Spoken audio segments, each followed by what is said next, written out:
Our text this morning is in Mark's Gospel. We're going to wrap up chapter 14 this morning. We're going to look at verses 66 through 72 if you want to go ahead and turn there. We are resuming in the narrative of Jesus' trial with the religious leaders before Jesus was sent to Pilate.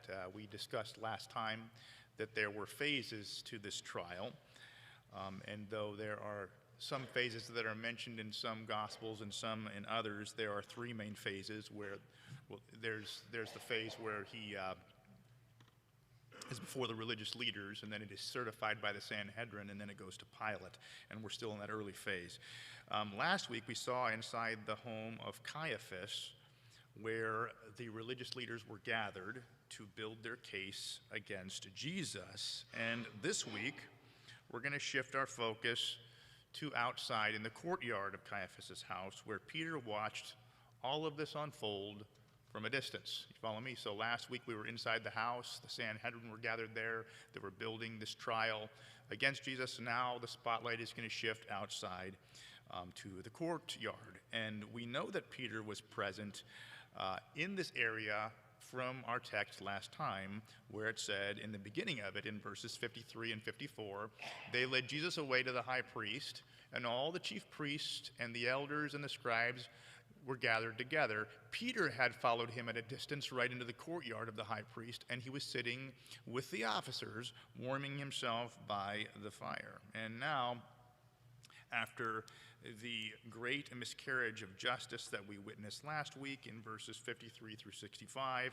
the spotlight is shifting back to outside where Peter is as he interacts with the servants of the high priest in the courtyard, and that's what we're going to read now. So follow along with me as I read, beginning in verse 66, where it says, "As Peter was below in the courtyard, one of the servant girls of the high priest came, and seeing Peter warming himself, she looked at him and said, 'You also were with Jesus the Nazarene.' But he denied it, saying, 'I neither know nor understand what you're talking about.' And he went out onto the porch.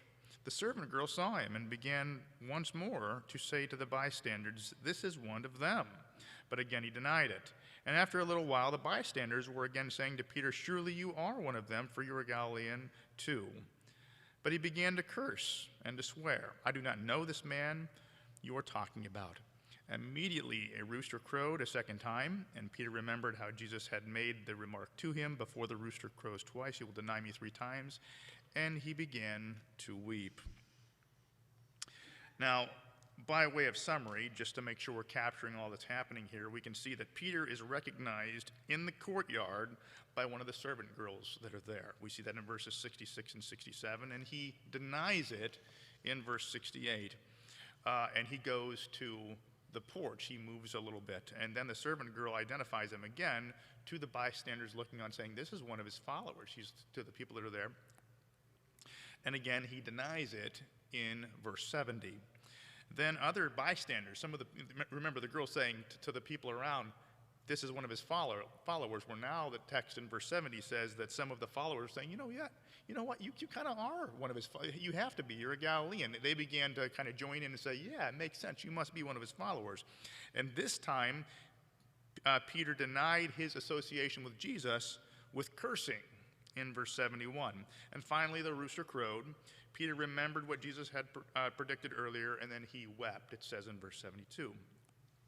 Now, what we're most interested in here, I would argue, the whole thing is interesting, but what we're most interested in is Peter's third denial, because the text tells us that it involved cursing. And the text indicates that he called down curses when he denied Jesus the third time. However, the original language is ambiguous, and what I mean to say is it does not clarify the object of the curse. It just says that he called down curses. It doesn't say whom he called down curses on. And what this means is that there are 2 possibilities of the object of his curse. One, he could be calling down curses on himself, saying, "Let me be cursed if I am one of his disciples," something of that line, invoking a curse on himself if he was a disciple of Jesus Christ. But there is another possibility. And the other possibility is that he's calling down curses on Jesus. Could be either one. I don't follow him, let him be cursed, and actually pronouncing his curses on Christ himself. Scholars are divided on this. Some say that Peter's calling curses upon himself, but there are many other fine, reputable commentators that I've referenced who feel that the latter is what Peter did, that he actually called down curses upon Jesus here in order to convince the people that he was not a follower. And again, because the object of the curse is missing in the Greek language, we can't be certain. I can't tell you for certain which way it was, but regardless of which way it was, what Peter did here was really, really bad. His denial was equivalent to those who renounced Jesus to avoid martyrdom throughout church history, especially if he was calling curses like the latter. Pliny the Younger confirms that during Trajan's reign, Trajan was a pretty famous Roman emperor, when they suspected someone as a Christian, these Christians proved their quote-unquote innocence. That is to say, they proved that they weren't Christians by cursing Christ. That was the way they tested them out. They'd tell them to curse Christ, and if they did, then they were like, that was enough for them. And Pliny said that no true Christian could be made to do this. If they refuse to curse Christ, that's because they're a true Christian. But if they do it, then they must not be Christians to begin with. And Polycarp, bishop of Smyrna, was given the choice to curse Christ or to be burned. He's a very famous martyr.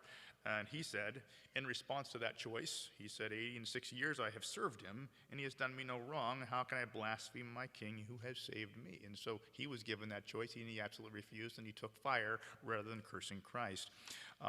Peter may well have done the other. He may well have renounced him with cursing. The idea here is regardless of which way he went, Peter's failure was total, okay? Regardless of the object of his curses, he renounced Jesus in the strongest possible language to save his skin. Do you follow me here? That's what he's doing here. And this is exactly what so many did in the early church under persecution. Not everybody who followed Christ or were in the church went to their death. Many people under the pressure backed away and renounced under fear of the things that would come. And it's hard for us to say what we would do in those situations as well. But Peter's failure in the courtyard of the high priest, again, was a total failure. And this is important because up to this point, Peter's failures were partial. And let me explain what I mean by this. Peter failed a lot over the course of Jesus' earthly ministry, but his failures were not irredeemable in the world's eyes. That is to say, he messed up, but it wasn't such a bad mess up that he couldn't dust himself off and rise up and try to do better. It never looked so bad that people couldn't forgive him for it or he couldn't forgive himself for it. It's nothing that he couldn't bounce back from.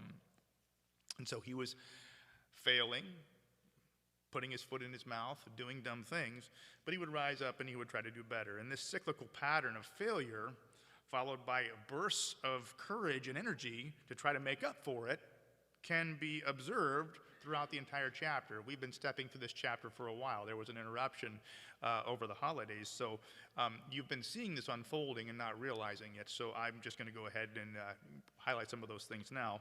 But in verses 33 through 38, Peter, along with James and John, were called upon to watch with Jesus as he agonized in prayer in the Garden of Gethsemane. If we go back a few verses into the 30s there in the Garden of Gethsemane, Jesus called upon him, along with James and John, to watch and to pray with him. And what did Peter do? He fell asleep, right? He fell asleep. He failed, right? Well then, after a couple times of this, he wakes up to Jesus being arrested. In verse 47, what does he do? Pulls his sword and he starts attacking and swinging and stuff like that. And do you see kind of oh, I wasn't sleeping, I'm with you, there's like a misguided compensation, a misguided courage that's kind of compensating for failure. You see what I'm saying there? This is the kind of a thing with Peter. He does this a lot. Then in verse 50, Peter, along with the rest of his disciples, lost their nerve and they fled. It says that they all forsook him and fled in verse 50. Failure, right? He blew it.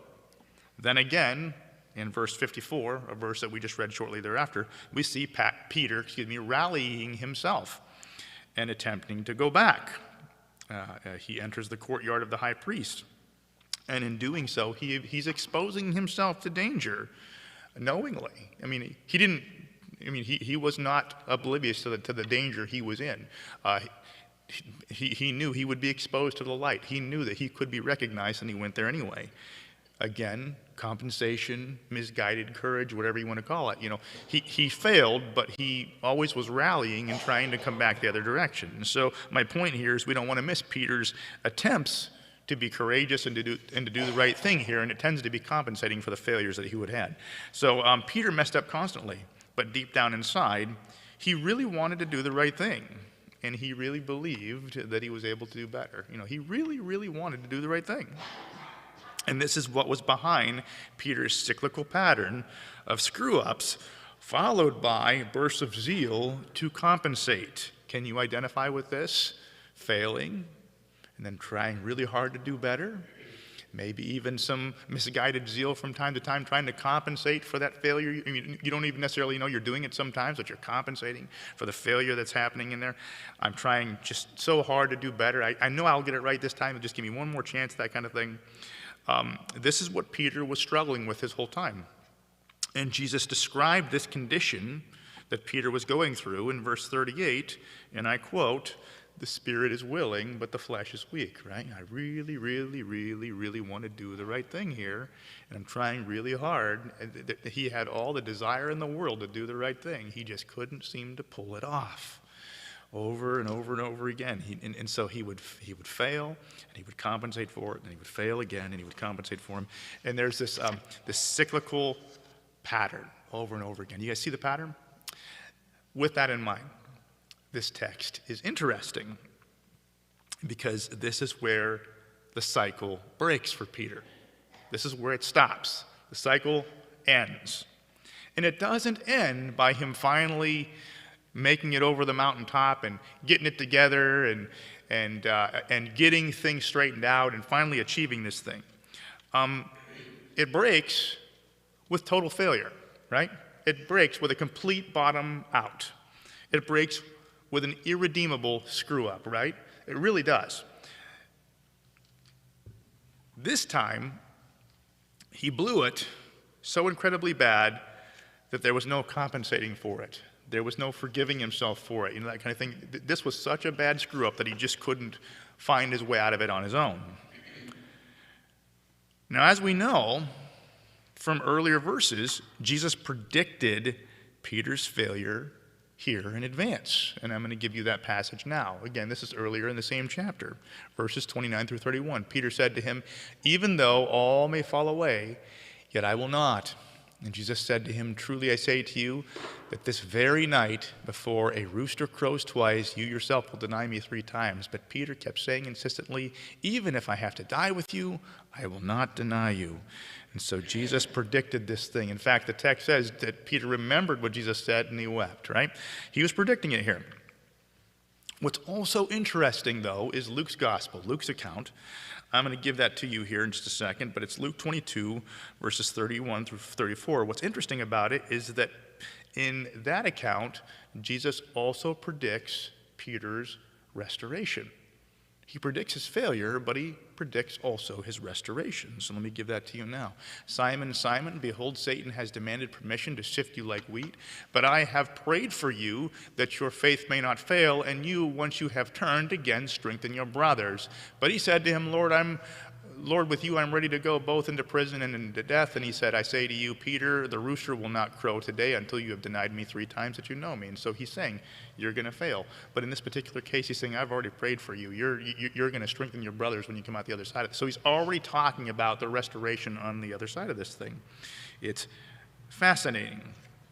He's saying your failure is going to be total, but it's also going to be the thing that breaks the negative cycle that you're in right now. In other words, your full spiritual potential is going to be on the other side of this failure. Isn't that interesting? And so failure is a pretty important part of our spiritual development and our spiritual growth. And with this in mind, looking at Peter's experience here, I just want to give you three thoughts, three lessons on failure that we can observe here that we should be able to take to the bank and kind of process a little bit, okay? 3 lessons on failure. First, don't be surprised by your capacity for failure. Don't be surprised by your capacity for failure. What do I mean? I mean that Peter was stunned, absolutely stunned by his failure.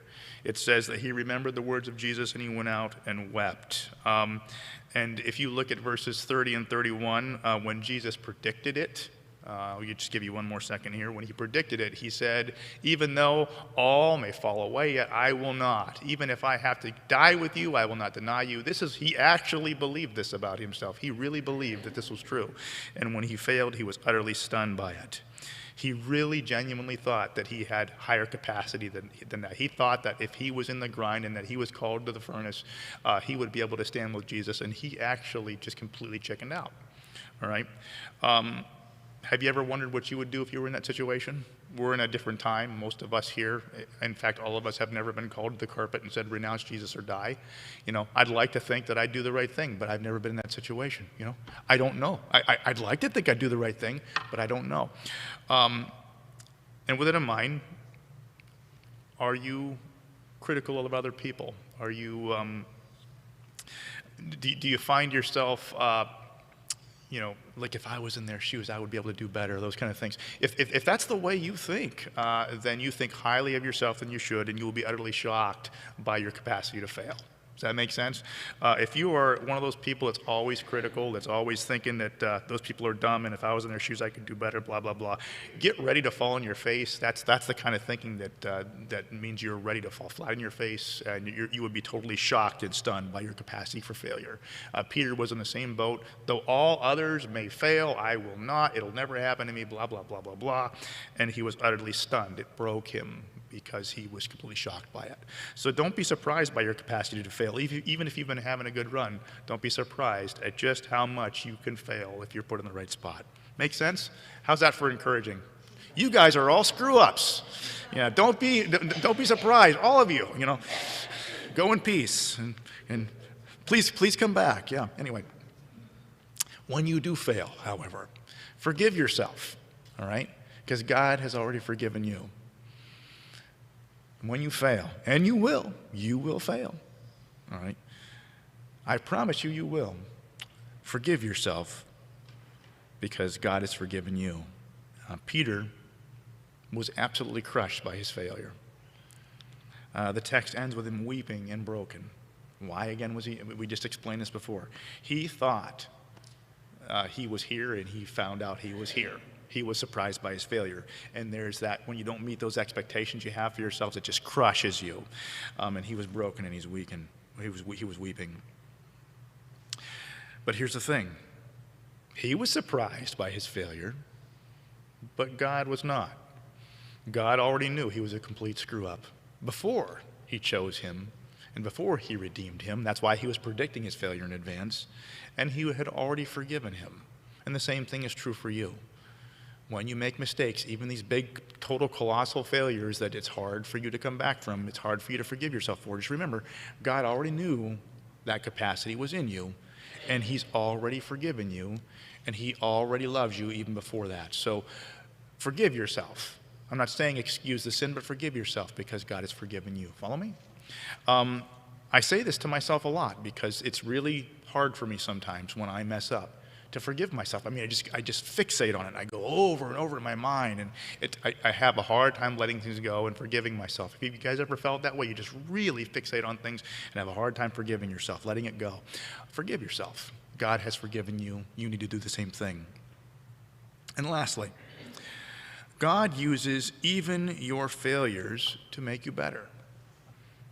Again, Peter's best days were on the other side of this failure. He had some good moments prior to. He had some bursts of insight followed by a whole bunch of mess-ups. And we're not saying that he didn't have any mess-ups afterwards. But the sermon at Pentecost, the house of Cornelius, all of the things that he did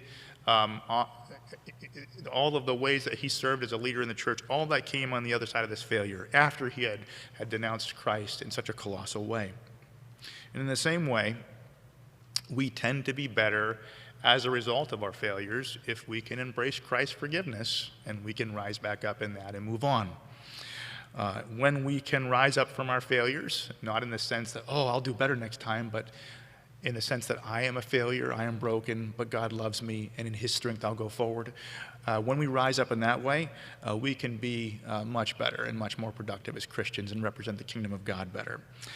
And with this in mind, I want to give you just four ways, four indicators that you're heading the right direction with this, that your failures are helping you, that you're better for them. Here's four ways, and I'm not going to put these up on the board. I didn't have time to, but I will mention them, and if you want to get them off me afterwards, that's fine. But here's four signs that you're heading the right direction with your failures. If you were able to make decisions without fear of failure, then you're heading the right direction. One of the ways that you can tell that someone really hasn't blown it yet and hasn't had that situation is because they're afraid to make a mistake, right? And I hate to always go back to the same example, but I get to train a bunch of young kids at Wegmans. That's one of the jobs I have now, and by young kids I mean early 20s that are aspiring to be managers. And as a night manager, you have to make a lot of fast decisions. And I watch as some of these guys really struggle with making decisions. And the reason they struggle to make decisions is they're thinking, what if I mess up? Or what is this person going to think? What is that person going to think? That kind of thing. And they're terrified of making a decision that would be bad. And because they're thinking of that, it just paralyzes them. They're not able to make a decision at all, right? People who have blown it and have risen from that through the grace of God can make decisions easier because they know their failures. They're not as afraid of failure as others. Does that make sense? Okay. If you're able to make decisions without fear of failure or with limited fear of failure, we're not saying that we don't care about failure, but we're not paralyzed by it. That's a good sign. That's a sign you're heading in the right direction.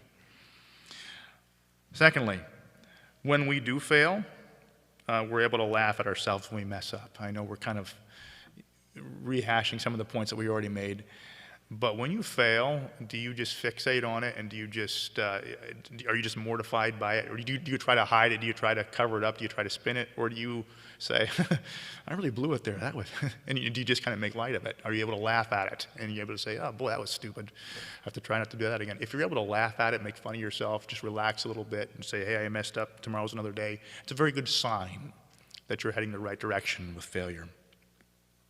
Another one, if you're able to admit weakness in an area and ask for help, it's a very good sign. Again, this can happen in the context of a personal life. This can happen in the context of church and reaching out for spiritual help, but it can also happen in the professional world as well. Another way that I observe in the working environment people struggle is they're afraid to ask for help. They pretend like they know things that they don't know because they don't want to ask for help and look like they're, and look weak, and it causes problems for them, Better to just say, could you explain that to me? Could you just, because I don't know what you're talking about. It's better to do that because, maybe you'll look a little silly, but you'll actually learn something that way. Being vulnerable, admitting weakness once in a while, it's okay. It's all right. It just means that you're comfortable with your weakness and your failure. And lastly, if you are able to receive reproof and correction and constructive criticism without being totally spiraling down, it's a very good sign that you are more comfortable with your failure, that you've lived in it, and that it's God's using it for redemptive purposes. There are some times that I deal with people where I'm not even giving them a constructive criticism. I might say something as simple, and again, I'm in the context of work. I might walk by and I might say, hey, that case is empty. There's actually a little bit of something that needs to go in there. And all I'm doing is pointing out something that they can't see because they're working somewhere out to help them out. And they'll be like, I know, I was working on it. I wasn't even criticizing. I was just trying to give you some information, and they're already reacting to it and stuff like that, And it's 10 times worse when you pull them aside and say, hey, you need to work on this. If we are that way, if we're hypersensitive, it's probably a good sign that we're not really We don't have the right relationship yet with our failures, okay? So keep in mind, failure, I wish this wasn't the case, guys. I wish it wasn't. I wish I didn't have to say this all to you, okay? But you all are failures. Yeah, so am I. So am I. And yeah, in a sense, you're not wrong. Yeah.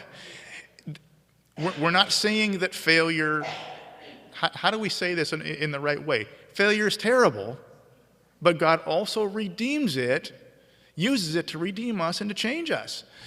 It's necessary. It's terrible, but it's necessary. And when it happens, remember that we have the blood of Christ to cover us. Thank Him for it. Rise up in His grace and learn the lessons that He's trying to teach you, okay? You're going to fail. Use it to grow. Amen? As Peter did. Peter was the disciple that he was because he failed. He would never have achieved the things that he did through Christ if he hadn't have blown it in such a colossal way here. Well, that said, will you pray with me?